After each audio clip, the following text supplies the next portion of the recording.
Hello বন্ধুরা, কেমন আছেন সবাই? আশা করি সবাই ভালো আছেন। আজকে আমি বানাবো আলুর পরোটা। তো এখানে আমি দেখুন ময়দা নিয়ে নিয়েছি, ময়দার মধ্যে অল্প পরিমাণ নুন নিয়েছি, সামান্য পরিমাণ চিনি দিলাম, দিয়ে এবার আমি যে এডিবল অয়েল আছে ওটাকে একটু দিয়ে ভালো করে আমি ময়দার সাথে মাখিয়ে নেব। এটা একদম সম্পূর্ণ নিরামিষ একটা রেসিপি, যে কোনো নিরামিষের দিনে আপনারা এটা বানিয়ে খেতে পারবেন। আর বাড়িতে থাকা ইনগ্রিডিয়েন্টসগুলো দিয়েই আমি বানিয়েছি এটা। তো দেখুন ভালো করে ময়দাটার সাথে তেল আর চিনি ভালো করে আমি মাখিয়ে নিচ্ছি।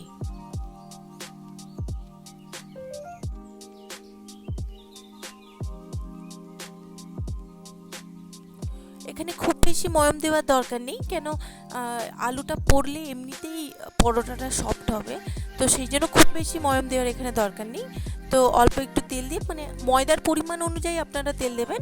সেই তেলটাকে ভালো করে আগে প্রথমে চিনি, নুন আর তেলটাকে ভালো করে প্রথমে ময়দাটার সাথে ভালো করে মাখিয়ে নেবেন, তারপরে জল দিয়ে মেখে নেবেন। আর দেখুন ময়দাটা এইরকম হবে ঠিক। আর একটা কথা আপনাদেরকে জানিয়ে দিই, যে এক্ষেত্রে যদি আলু পরোটা করেন, তাহলে আলুটাকে আপনার যেহেতু নরম জিনিস, তাই ময়দাটাকে শক্ত করে মাখাতে হবে। আচ্ছা, এখানে বলে দিই, এখানে আমি আলুটাকে সেদ্ধ করে নিয়েছি, আর একটা পাত্রের মধ্যে সব মশলা নিয়ে নিয়েছি। আলুটাকে আগে থেকে ভালো করে মাখিয়ে বেশিক্ষণ রাখবেন না কুকারের মধ্যে, সিটি পড়লেই সিটি বের করে, পেপার বের করে আলুটাকে মাখিয়ে নেবেন। এর জন্য জিরে গুঁড়ো, ধনে গুঁড়ো, লঙ্কা গুঁড়ো, হলুদ গুঁড়ো, আর এখানে দেখুন একটু বেশি পরিমাণে গোটা জিরে দিয়েছি। এতে আছে ধনেপাতা কুচি, আদা গ্রেট করা, আর কসৌরি মেথিকে আমি হাতে ভালো করে এটাকে স্ম্যাশ করে নিয়েছি। এবার কড়াইতে প্রথমে সর্ষের তেল দিয়েছি, এতে আমি গোটা জিরেগুলোকে দিয়ে দিলাম। ভালো করে জিরেটা একটু ভাজা হবে। দেখুন জিরেগুলো লাল হয়ে গেছে, এবার আমি আলুগুলো দিয়ে দিলাম।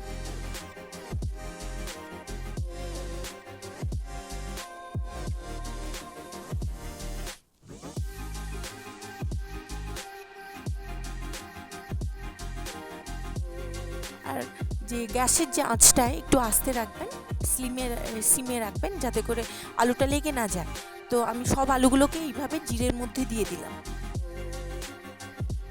এবার যে শুকনো ড্রাই স্পাইসেসগুলো আছে এগুলোকে একসাথে সব দিয়ে দিলাম। হলুদ গুঁড়ো, লঙ্কা গুঁড়ো, অল্প পরিমাণে জিরে গুঁড়ো, আর জিরে গুঁড়ো ডবল হচ্ছে ধনে গুঁড়ো, এগুলোকে আমি এর মধ্যে দিয়ে দিলাম। এবার দেখুন ধনেপাতা, কসুরি মেথি আর গ্রেট করে রাখা আদা, সমস্ত কিছু একসাথেই আমি আলুর সাথে দিয়ে দিলাম।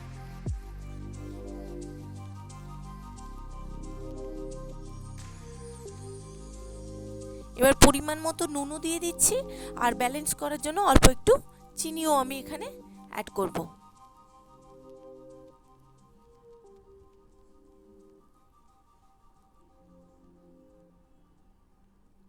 ব্যাস, আর কিছুই না। এবার ভালো করে আলুটাকে ওই ধিমে আছে ভালো করে আলুটার সাথে পুরো মশলাগুলোকে ভালো করে মিক্স করে নিতে হবে। তো দেখুন আমার মিক্সড করাও হয়ে গেছে।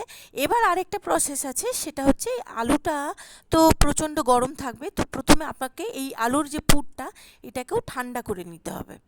তো দেখুন আমি ভালো করে ঠান্ডা করে নিচ্ছি আলুর পুরটা, আর এর মধ্যে আপনারা দেখতে পাচ্ছেন গোটা গোটা জিরের দানাগুলো।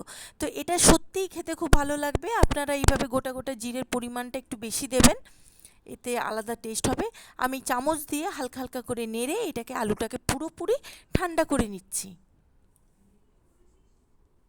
এবার দেখুন আমি একটু লিচিটা এইভাবে আমি গোলটা করেছি, খুব বেশি বড়ও না খুব বেশি ছোটও না, আমি এইভাবে লিচিগুলোকে নিচ্ছি আকারে। তো লিচিগুলো গোল গোল করে নিয়ে এইভাবে আমি হাতের সাহায্যে একটু চ্যাপটা করে নিয়ে এবার এর মধ্যে আমি আলুর পুরগুলো ভরে নেব।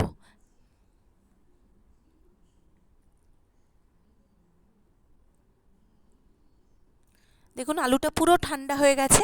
এবার ওই লেচিটাকে প্রথমে গোল করে হাত দিয়ে ওর মধ্যে আমি 1 চামচ পরিমাণ পুরটাকে আমি ওর মধ্যে দেব।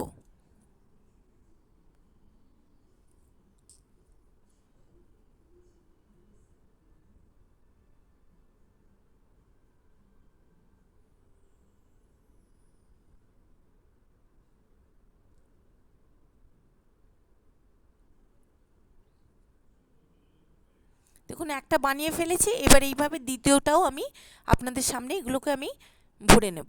এভাবে প্রত্যেকটা আপনারা এইভাবেই ভরে নেবেন, প্রথমে ভরে রেখে দেবেন, তাহলে সুবিধে হবে পরোটাটা বানাতে।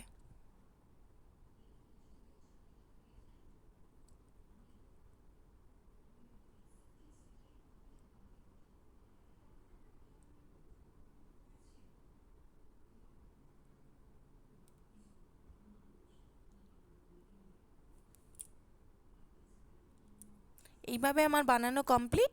এরপরে এটাকে আমরা বেলবো। আপনারা দুভাবে বেলতে পারেন, একটা তেলের সাহায্যেও বেলতে পারেন বা শুকনো আটা দিয়েও ময়দা দিয়েও বেলতে পারেন। দেখুন, প্রথমে আমি এটা তেল দিয়েই বেলছি। তেল দিয়ে বেললে এই পরোটাটা ফাটার চান্স কম থাকে। দেখুন, কোনো আলু বেরোয়নি। আমি অল্প তেল দিয়ে এটাকে বেলে নিচ্ছি। আরেকটা জিনিস বলবো আপনাকে, আবার একবার মনে করাবো, যদি আলুর পরোটা করেন তাহলে যে ময়দার যে ডোর যে মানে নরমটা ওটা কম হবে, ওটা শক্ত হবে। যদি আপনারা কোনো কিছু শুকনো জিনিসের বানান, যেমন ডালের পরোটা, ছাতুর পরোটা, তাহলে ও ক্ষেত্রে আপনাকে কি করতে হবে, ময়দাটাকে নরম করে মাখতে হবে।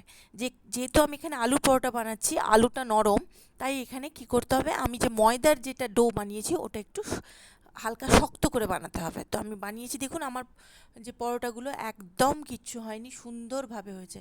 তো আমি এক একটাতে দুটো করে ভেজে নিচ্ছি।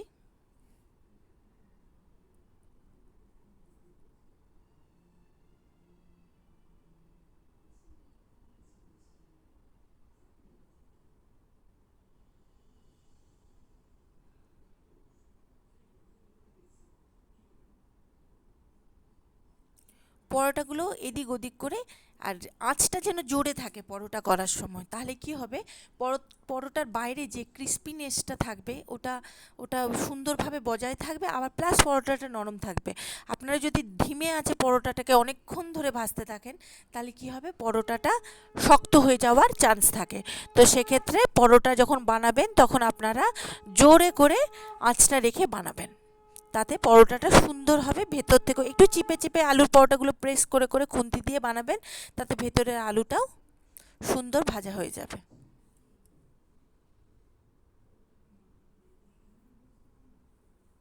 আলুর পরোটা সবসময় একটু লাল লাল করে, একটু যাতে বেশি করে আঁচ লাগে, এইভাবে আপনারা বানাবেন।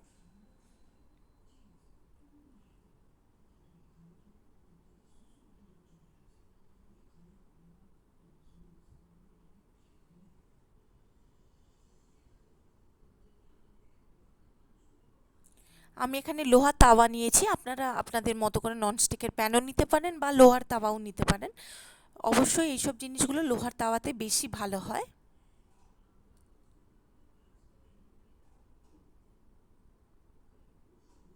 তো আমার আলুর পরোটা কমপ্লিট হয়ে গেছে।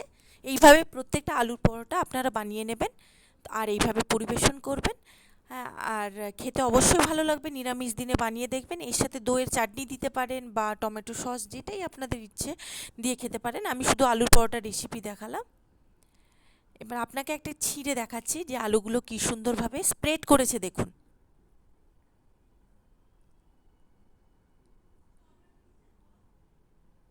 এই দেখুন কি সুন্দরভাবে আলুটা সমানভাবে সব জায়গায় স্প্রেড করেছে। হ্যাঁ, এইভাবে করে দেখুন, অবশ্যই ভালো লাগবে। আমার চ্যানেলটাকে ভালো লাগলে সাবস্ক্রাইব করুন।